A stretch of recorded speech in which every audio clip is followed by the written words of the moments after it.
Here's what the drums sound like.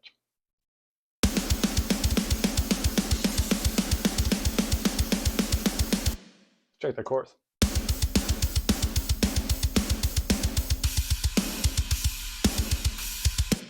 Everything in metal you want to be snappy and, attacky and all that stuff. So the drum plugin I use, Superior Drummer 3, I've made a preset that I call Modern Metal. That's based on their gen style. So I really just started there and made the tweaks that I liked. And I haven't really done that much. Like Superior Toontrack is awesome because it sounds great out of the box. Let's look at the kick drum first. I cut some highs because it's really clicky. It's almost too clicky for my bones. Boosted a little bit around 60-ish. Because I feel it's a really fast song, and if you have too much boomy or kick drum, it feels really good on the slow sections, but it just gets overwhelming. And also I'm doing the SSL channel. This is Waves SSL channel. The SSL channel compressor trick where you set the threshold all the way and then you just turn up the ratio until you get maybe 3 to 6 of 2 lights basically. Also make sure analog is off or your whole mixes can go and you have no idea why. I used the split and the channel outs. That way it's just routing so these filters happen before the compressor and then the EQ after that. Cool beans. All right. What else are we doing with the kick? Just scooping a bunch of mids. A little bit of a dynamic again. This is just to take more click out because it's super clicky. And then I pump up those lows ever so slightly. So it's like this.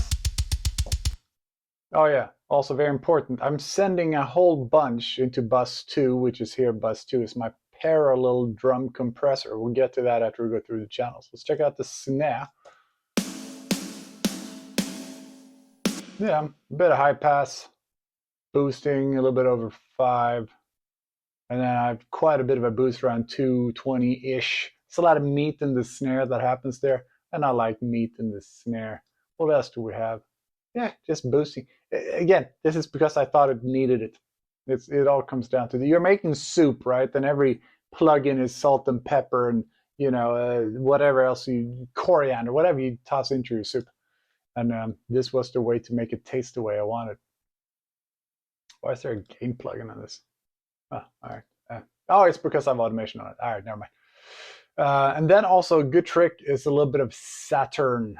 So I have the warm tape, get the dry boosted. Nothing on that one, but it's like I got this set at around 133. Just gives you a little sizzle on the top. Toms is going to be very much like the kick drum, really. Yeah, boost a little around 8, good for click. Boost a little bit around 150-ish. Let's find some toms. Let's see what they sound like. I actually know a drummer named Tom. Feels a little on the nose, but oh well. Is this a fill? This looks like a fill. Let's see what this sounds like. What this sounds like. Yeah.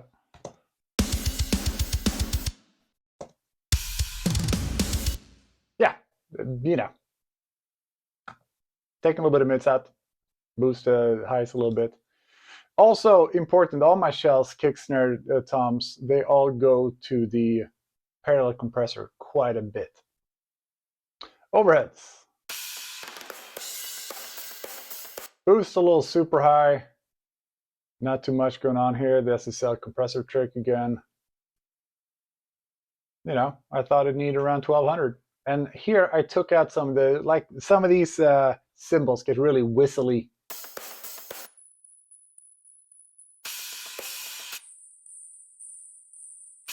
Sounds like you have crickets in your house. Not a fan of whistle. Never, as I sit and mix with all the distortion stuff, it just starts annoying me. We got a 1176. This is the Waves. Smash it pretty hard, pretty quick release. Nothing too out of the ordinary. And here's something I like to do. Saturn on the overheads. It just gives it nice like overtone harmonics. It makes it sizzle without getting fizzy. Of course, right in the break. There we go.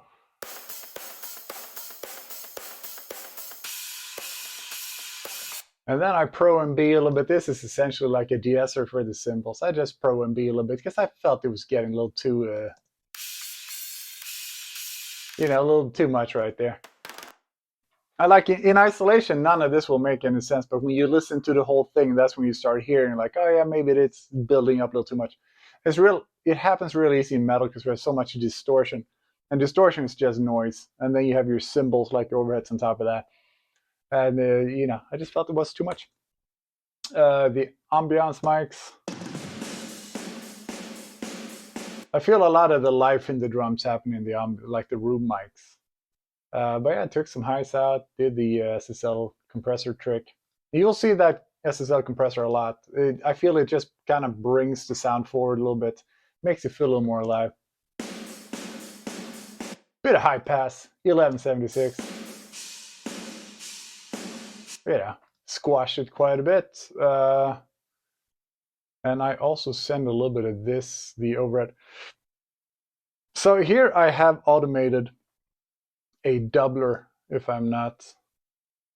Yeah, so DBLR, that's my doubler. So basically, I think it's at the very last chorus where everything comes in nice and loud. Let's check it out.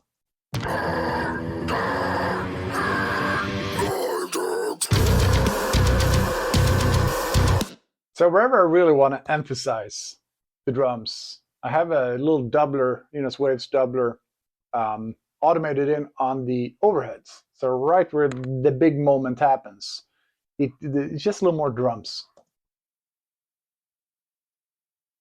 I can't mute it and solo at the same time.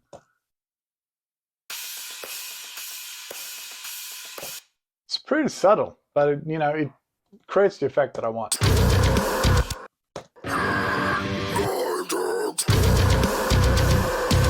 Just pushes it a little bit more as we get back into that part. All right, so let's look at the drum compressor, the parallel compressor. So I have my shells, my kick, snare, and tom, a little bit of overheads too. Still on the fence if I like that or not. I'm always changing this stuff up. In this case, and I'm always changing this up, I got FabFilter Pro C2. If we listen to just this.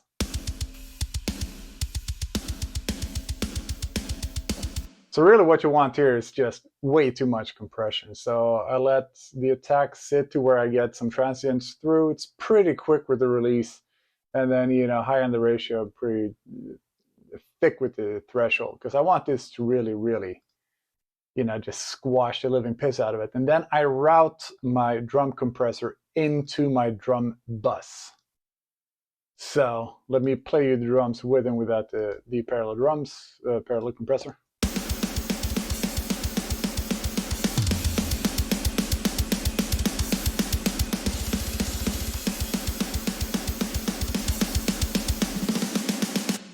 Just punchier, it feels closer, it obviously gets a little louder too.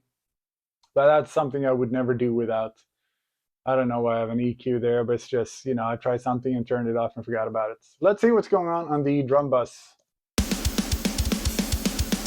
Got the SSL compressor trick again, what a shocker, right? But a little more subtle this time around. We have the old SSL, I stack a lot of compressors. So this guy is just kissing the drum bus, and it just adds a little bit of glue. It's very, very subtle.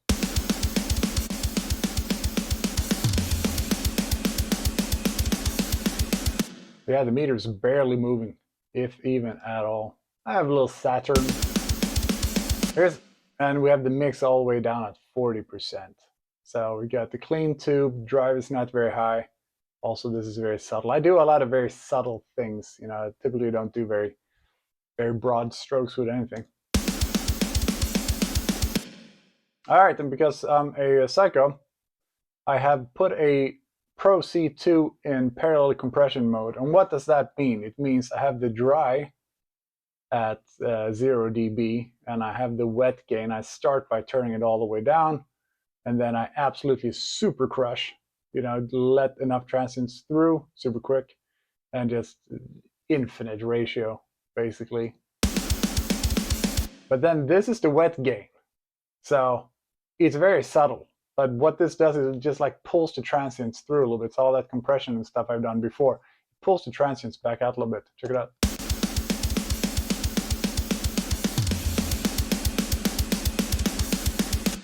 Just feels like the drummer is a little closer in here, does it not? And then I have a little bit of limiter in this. Just taking the, if it sticks out a little too much, because I don't want my master bus compressors to get upset with me. Here's an interesting thing. What does this bus do on the drum bus? It goes down here to a bus that I call room. And here's a really good trick if you dabble in digital recording like I do. Nothing I record is in a room, so I have to sort of like fake one. I have a EQ in front, just with a high pass, low pass. And then I typically set this to around 0.33 seconds, around-ish there. And then I'm gonna mix all my instruments I like to pretend are in the same space. So we got the drums, we got the bass, we got the rhythm guitars, we're gonna get the vocals. And what that will do is like it will take all these digital recreations of instruments, because I record real amps but into IRs, so fake cabs. Bass goes straight in for the most part. The drums is also pure drummer. So to give it a little bit of that effect of back in the day when you recorded real instruments in a big room, I can fake that a little bit. So that is what that is. And let's see what just that sounds like.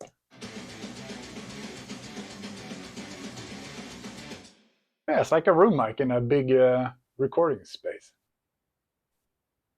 Let's see what else is going on. Oh, by the way, there's a bridge section here where I do a bunch of finagling with the drums. Just kidding.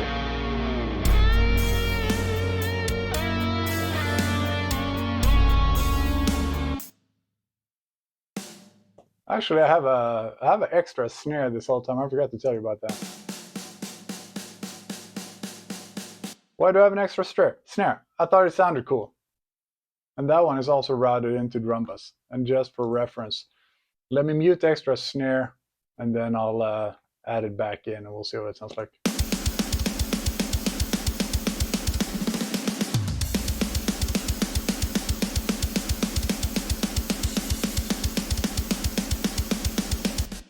I feel it makes the snare a little bit longer. There's a little more up mid fat, and it just gets a little longer.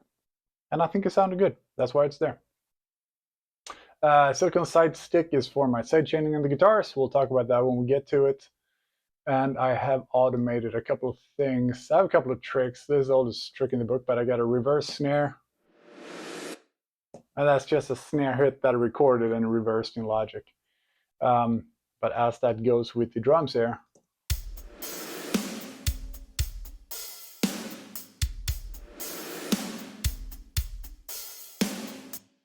and I've also added on that snare drum, I've automated in a distorted reverb that's much longer than my regular reverb.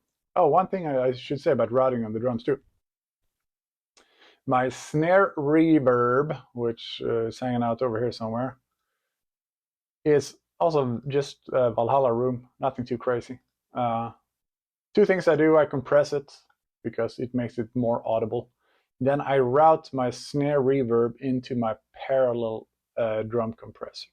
So this, my snare reverb goes into bus 2, which is my drum parallel compressor, and that in turn goes into the drum bus. And after all that, we have a drum sound that I quite like. And then in that bridge, when we listen to the whole track, you'll hear how that extra reverb comes in, and it's just like big and noisy and dirty and gross. Actually, let's listen to it. Should be in here somewhere. Oh yeah, dist verb. Let's check it out.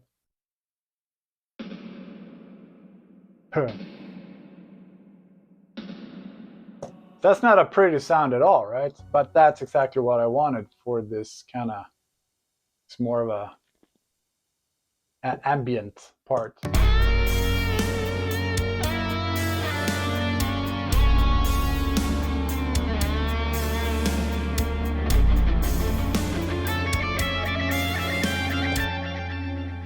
Season to taste. Figure out what you want to cook and then season to taste. You know, when I started learning mixing, I would ask really good mixers, so how do you do it? And it was like, yeah, I just tweak it until it sounds good. So, okay. So here I am 12 years later telling you guys to tweak until it sounds good.